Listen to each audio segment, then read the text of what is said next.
Hey everyone, and welcome. You ever feel like your writing is, well, just a list of sentences? Today, we're going to fix that.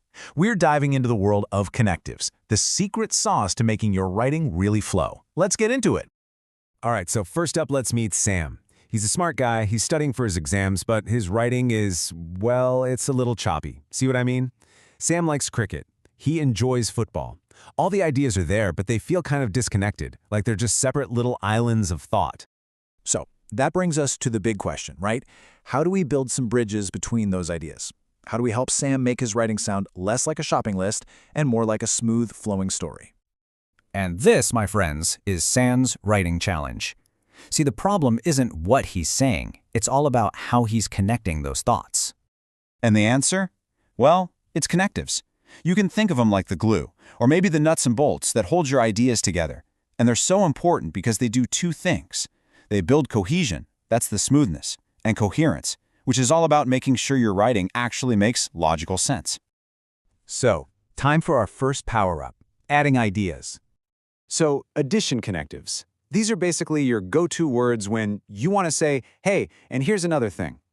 They're a signal to your reader that you're about to build on your last point, making your argument even stronger with more info.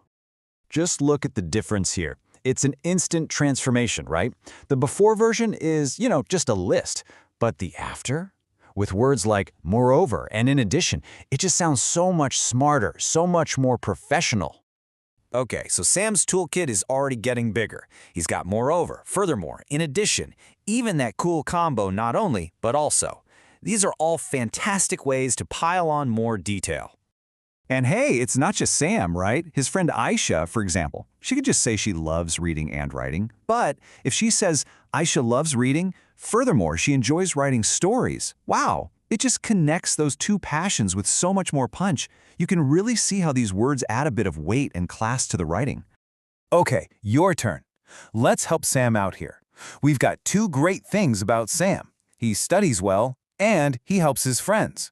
So, which of our new words would fit best right in that blank? Go on, have a think. Did you get moreover? If you did, you nailed it. Sam studies well. Moreover, he helps his friends. It just flows perfectly. Great job. All right, on to the next level. Time for a new skill, contrasting ideas. And for this, we're going to need contrast connectives. These are the words you use when you want to show the other side of the story, to introduce an idea that's kind of the opposite of what you just said. Check out the impact here. The first version is just two facts. Sam likes tea, Arjun prefers coffee. Fine. But when you pop in, however, bam, it immediately highlights that difference and makes it way more interesting. And look at that. Sam's toolkit for contrast is filling up. Now he's got however, on the other hand, whereas, and even nevertheless, which is a really powerful one for when something happens despite something else. All right, you ready for another one? So Sam worked hard, and he felt tired. We want a word that shows he kept going even though he was tired. What do you think fits best? The answer is nevertheless. Sam worked hard. Nevertheless, he felt tired. It just shows he pushed right through it. See? You're totally getting the hang of this. Okay, let's grab our final tool for today, comparison. This is all about showing how things are similar. And for that, surprise, surprise, we use comparison connectives. These are the words that basically say, hey, this thing is a lot like that other thing. They're all about creating harmony and pointing out what's the same. Let's take a look. So Sam loves drawing, and his sister enjoys painting. They're different, right? But they're also kind of the same. They're both artistic.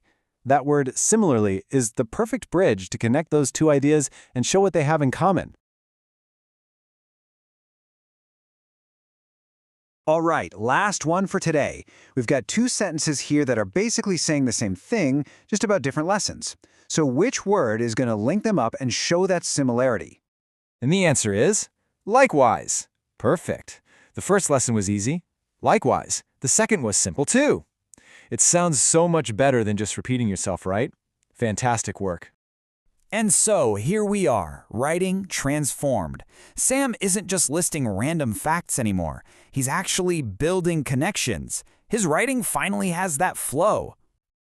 So let's recap Sam's new toolkit. This is the big takeaway. If you want to add more ideas, you've got words like moreover. To show a contrast, use however. And to show how things are alike, similarly as your friend. Think of this as your go-to cheat sheet. And the result of all this? Sam's writing now has that super important cohesion and coherence we talked about. It's smooth, it's logical, and honestly, he's totally gonna nail those exams now. But wait, Sam's quest isn't over yet. He's got adding, contrasting, and comparing down. But next time, we're diving into cause, effect, and sequence. How are those tools going to level up his writing even more?